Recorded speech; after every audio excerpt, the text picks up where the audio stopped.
Sumugod si Mayor Isko Moreno sa opisina ni Congressman Joel Chua.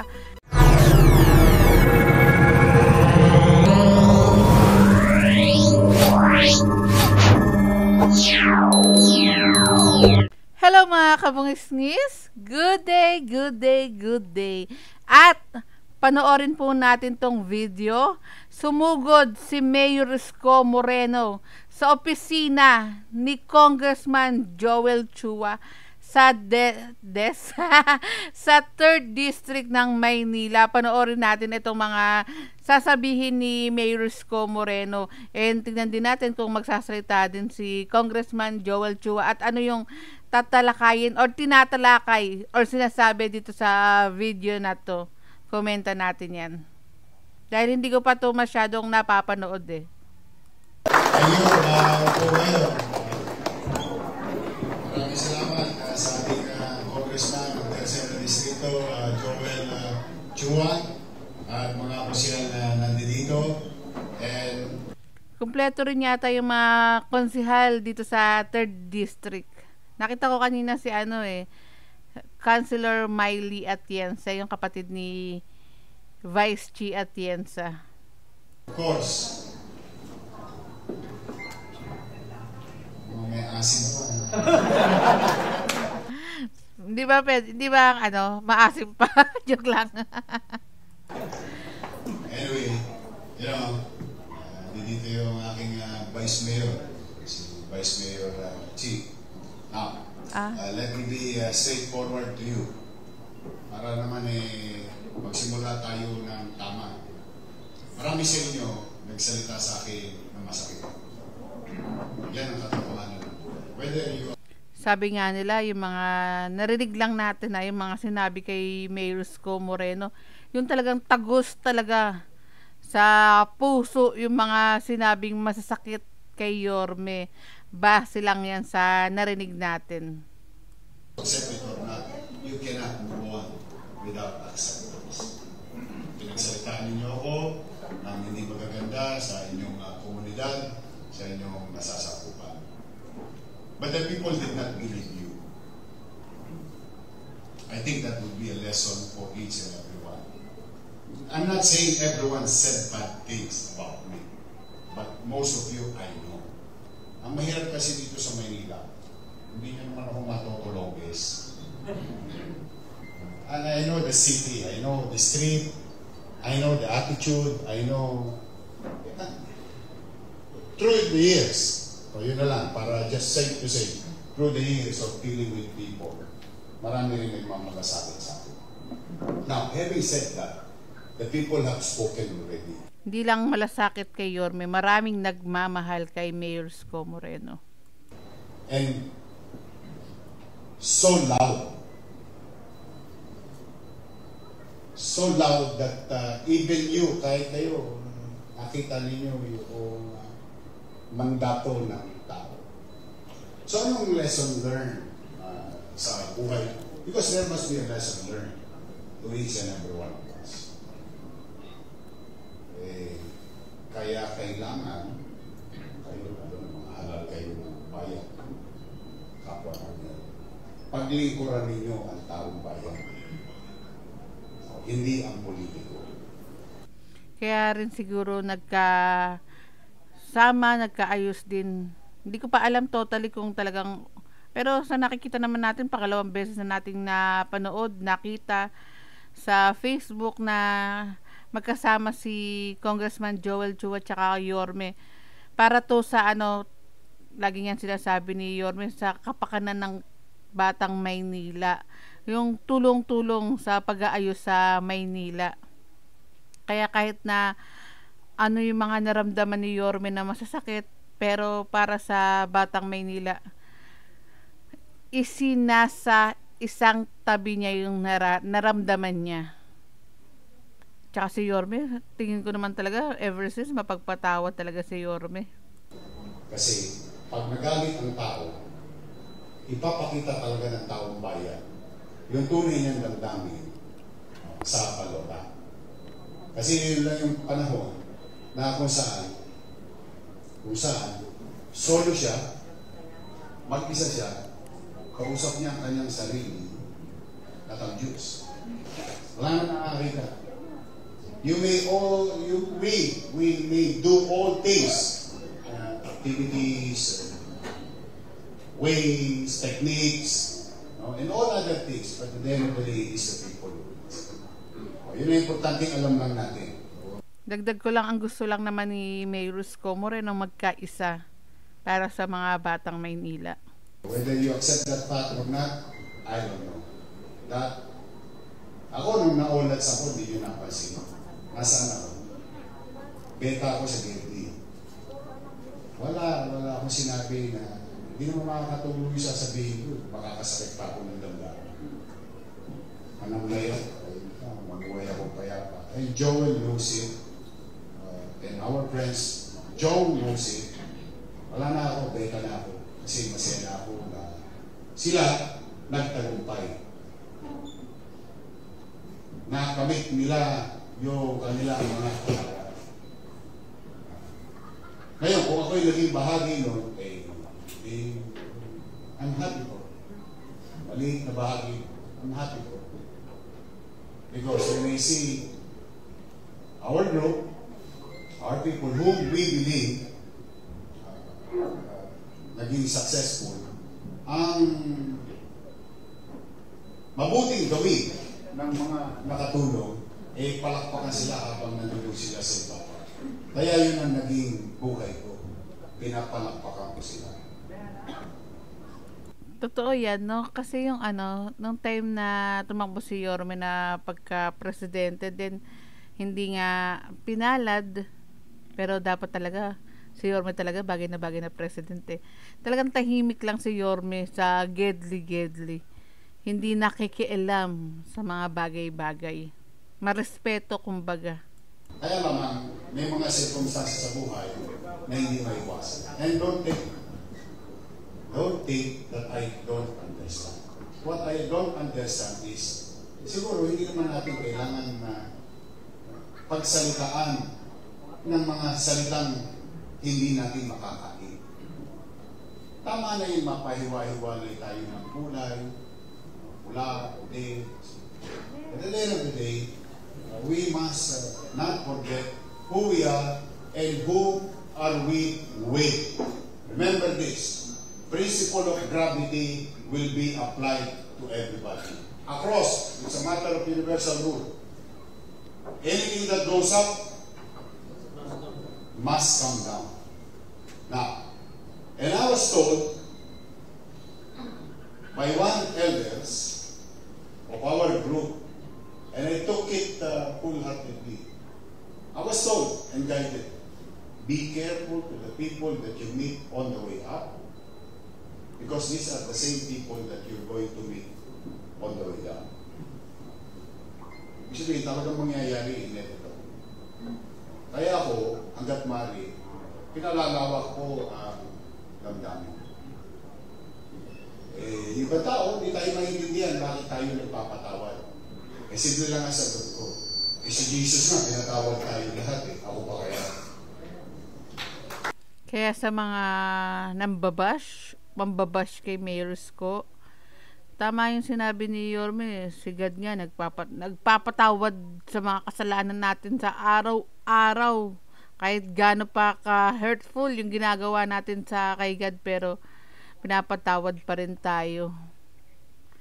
Ito naman si Yorme talagang sa ikabubuti ng mamamayan ng Maynila. Ikakaayos.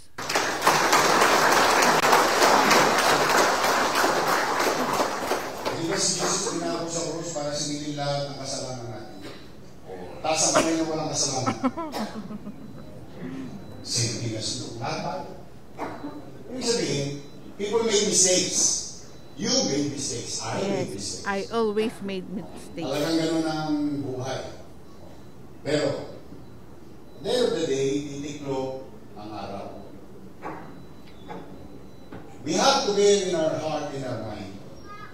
Ano ba ang purpose natin? Why we exist in a position like you? The purpose is public service. yun ang kailangan mong ibaba. Yung mga personal, pwede mong lunukin. Minsan maasim man ang suka, kailangan mong iuwi. Because ang kailangan mong ibaba ay kapakanan ng taong bayan. And to show proof to this, ako nasaktan, hindi yan public. Real talk na to si Yorme. Sa naramdaman niya. Ito lang, Joel, saka yung kasama mong isa, umiyak ako yan. Umiyak ako yan personal. Pero, kami-kami lang ng asawa ko. Yung sinasabi siguro ni Mayor Isko Moreno, yung kasama niyang isa si Congressman yung sa District 2. Sino ba to? Basta, comment nyo na lang. Nasa dulo ng dila ko. Basta alam ko District 2 yun eh. Nasa dulo talaga. Hindi talaga malabas. At saka nilendle. Nasaktan talaga. But you know, who am I to judge a person who made a mistake? Kaya ko rin naman ayun si Congressman Valeriano. Kakamali sa buhay. After everything said and done, the dust settled. Nanamlay na ang tubig. Maluwanag na kung ano ang lalim at anong nasa ilalim nito. We must move on. Lahat ng kasalanan nyo sa akin, pinatatawag ko na kayo. Huwag na kayo mag-alala, matulog na kayo mahimbing.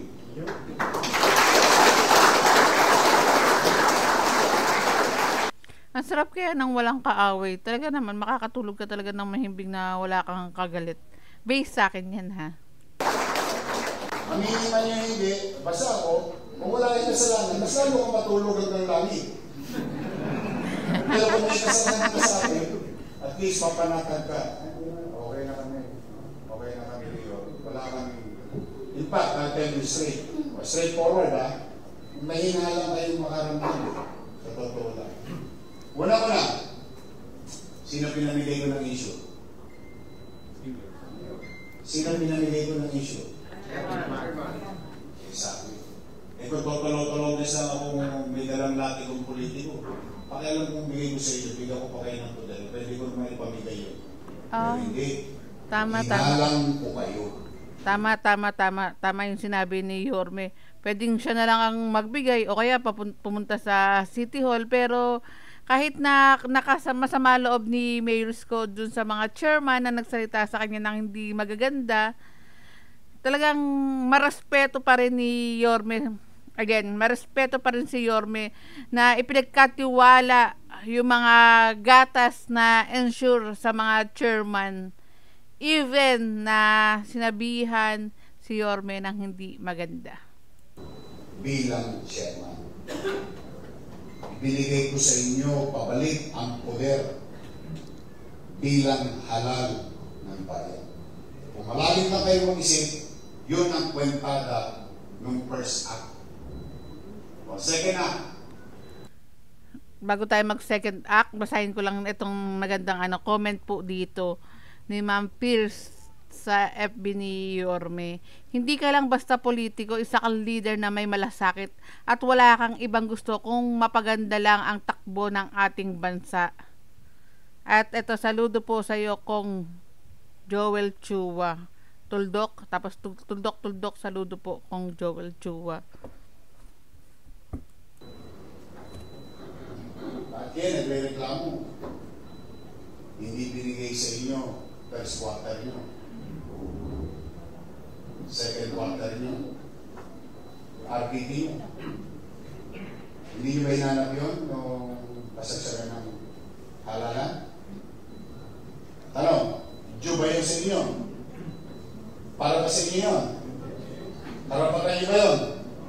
O yung ginagawa nyo, hindi binigay sa inyo, itinago pa sa inyo. Na-discover ko lang yun last week. O 3 days after, pinirmahan ko. O na Friday, in-announce ko. O na-check nyo na ba libreta ninyo? Pumasok na sa mga account ninyo, check nyo. Except yung mga account ng Veterans Bank. Pero kung land bank kayo,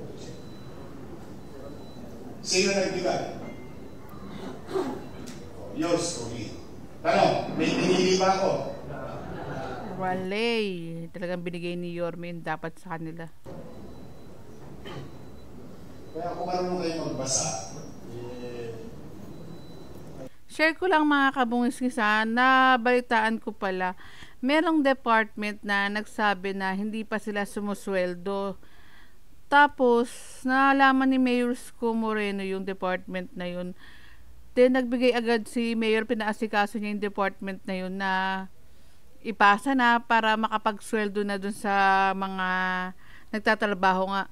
Si Mayor Isko Moreno, no, kapag nalaman niya na hindi sumusweldo yung mga na hawak niya na department, yung bawat department agad-agad, pinapaasikaso agad ni Yorme para makasweldo.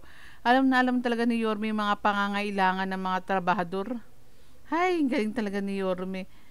Tapos naaalala ko pa pala yung iba nga, nai-interview ko, natatanong ko, sa panahon ni Mayor Isko Moreno, ever since, talagang diretso yung bigay, yung sweldo nila, nakukuha nila agad. Unlike sa iba, ilang buwan pa, nagkakanda, utang-utang pa sila. Sa susunod pa kasi yung sahod pa nila, mga ilang buwan pa makukuha. Pero kay Mayor, talagang nakukuha nila rin yung sweldo nila buwan-buwan. sa totoo lang, ayaw ko kasi magbubuhat na. Ayun pala eh. Ako na lang magbubuhat sa'yo, Yorme. Talagang saludo talaga ako sa'yo. To say what I need to say before you. Kasi it will not heal if we are not going to say it. And we will not heal if we are not going to accept it. Di lahat na ibigay na, first quarter, second quarter. Tama mali? Yan ang tapat na ito. Paano ba yun? Tama ba? Yan ang tapat at totoo. Hindi ko na, nakalimutan ko na. Ngayon, marami pang gagawin. Marami pang ayusin. Whether we accept no politics, straightforward. Straightforward to, no politics. Saig ang Maynila. No politics. Hahamunin ko lahat ng magaling magkwenta sa mundo dito. Pabubuksan ko libro ng Maynila. Nasalig tayo. It was meron pa bang masama sa salitang rape? Nagahasa. I don't know. Nagahasa ba yung word na Tagalog? That's how it is. I live as your mayor for the past. Ano ba yung magandang word na nagahasa? Naubos? Tama ba? 2 months, my bid. I live every single day looking at GF, or what you call general fund, or our daily expenses, or what you call commercial obligation. Now, whether you believe it or not, it's negative 10.2 billion and still counting ang naiwan sa akin. Do I complain? No. I'm just stating a fact. Because of these unnecessary cash advances, I'm telling you straight, ano lang, kasi gusto ko lang, huwag nyo na akong pagdudahan na namumuliti ka, buti na kung magmumupol tayo sa buhay, tanggapin muna natin yung problema, then we cure that along the way, then we should come. That's how bad it is. And I'm doing my best with the help of Vice Mayor and other officers na maging frugal or efficient in expenditures. Pati, ang Giro talaga ang walang niya sa city. Giro ang bumubos ng pera ng city.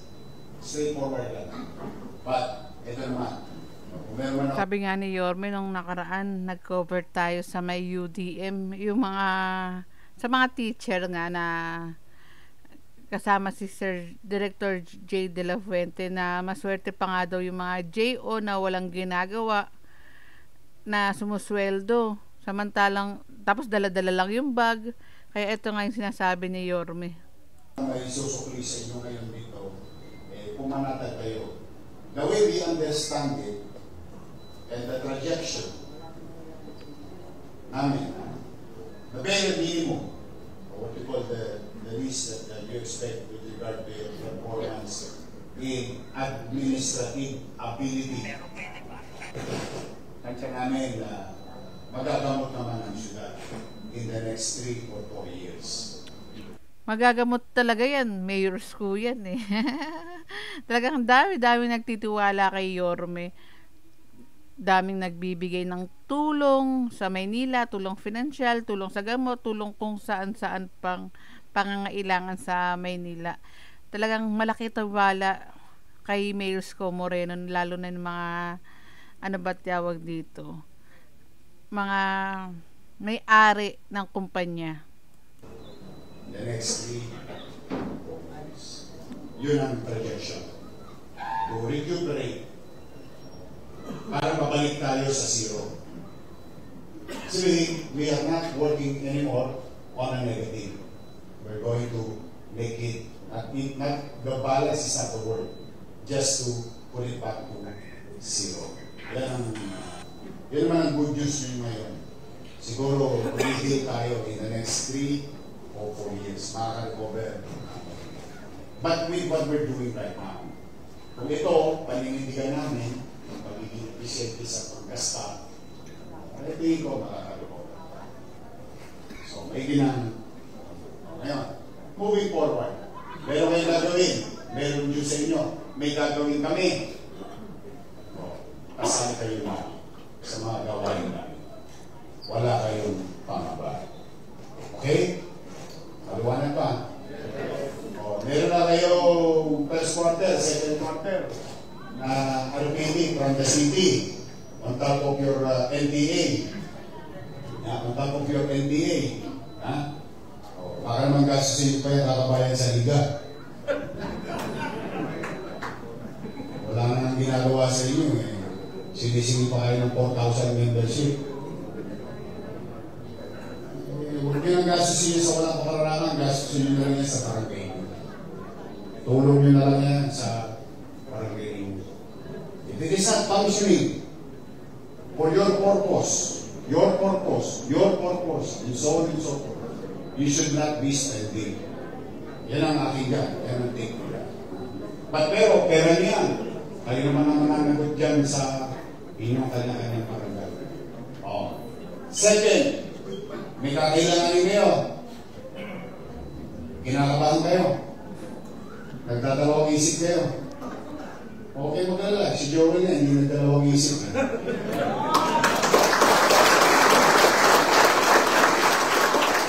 You have to give it to the guy. I have to give it to him. Ako, I always try to call a spade a spade. I know angel. Hindi ako santo. Nagkakamali din ako sa buhay. Ang kabutihan ng tao, para siya magtagumpay, pag ikay nadapa, huwag ka nagtuturo sa likod na may tumulak sa iyo, baka nadapa ka dahil sa iyo. Kaya bumangon ka na lang. Don't count on how many times nadalata. Pag si Yorme talaga nagsasalita, no, ang dami talagang natututunan. Ang dami kong natututunan kay Yorme. Ang importante, how many times kang babangon. Ako nagkamali sa kanila, sila nagkamali sa akin. Nagkamali kami pare-pareho sa isa't isa. That's it. We move on. We take care of our people in our city of Manila.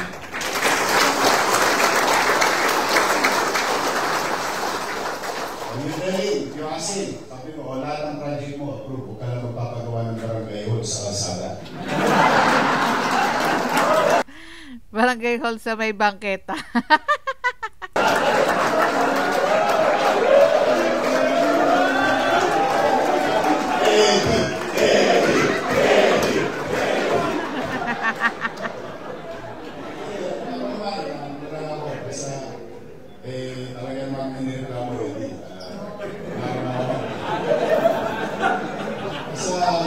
Andiyan yan. Pagputihan nyo lang. Ako, hindi ko binubuhat ang ba. Yung iba sa inyo, kilala ako na ibang chairman. Kung paano nyo ako nakilala, halos hindi ka matulog sa pagbubuhat. Hanggang ngayon, hindi ako nakakatulog ng minding.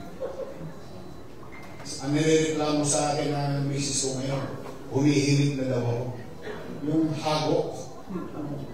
Nagbumulat yung misis ko. Hilik na pagod. Sa sobrang pagod. But I'm not complaining. What I mean is that, gusto niyo ba ng mabuting Manila? Yes! Then help me. I cannot do it alone. I want to set aside personal indifferences. You have Erwin Chen. 12 projects, approved 13. You have Joel. Sabi ko, well, para hindi ka na mapagod ng kakabalik-balik dito, padala ka na lang ng staff mo, papatutay mo kay Andres. Wala talaga. Gusto niyo ba mga good news? Yes!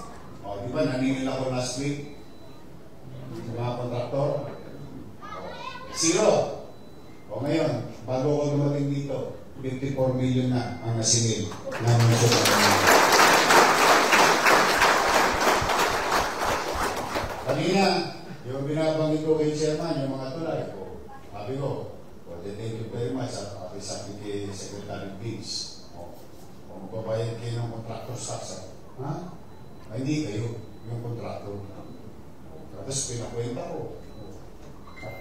So, ibig sabihin, I'm just trying to put things in order. No abuses. No.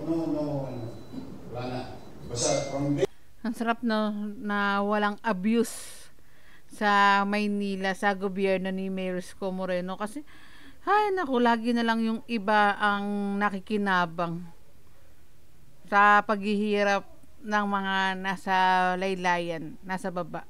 Ngayon, siguro naman, sapat na yung presensya ko dito. No? Yes! Marunong naman siguro kayo magbasa, no? Yorme, yung presensya namin. Hindi mo kami sinama, joke lang. hindi tayo lumabas. Tsaka hindi natin alam. Tatandaan nyo na. Yung iba nga dito, kompleto pa buong namin nilentil, chairman eh. Let's just move on. Live and let live. We forgive each other. I forgive you. And I hope you forgive me in my shortcomings. But life must go on. And we must serve. Because every one of us here, Joel and I, Chichi and the members of the City Council, and all of you, don't forget this. We owe it to the people. Our existence is dahil sa taong bayan. Sila ang naglagay sa tayo nagtulungan lang. Katapumpayan ng mga konsyado, katapumpayan ng congressman, ng vice mayor. But it is the people. So taong bayan natin. If you're in that way, and if you in that way, sabi ni Yorme, magkakasundo talaga kayo ni Yorme para sa kapakanan ng taong bayan. Very much. Now, bilang panguli, thank you very much naman sa inyo. Gusto ko na sa akin yung marinig dito. Thank you very much. Nililinis nyo yung mga barangay ninyo.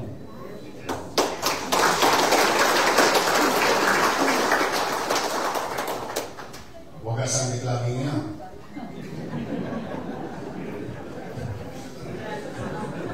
And dito ko na tinatapos. Next upload tayo mga kabungis-ngis. Please like, comment, share, and subscribe. Ingat po kayo palagi and God bless us all. Next upload tayo mga kabungis-ngis.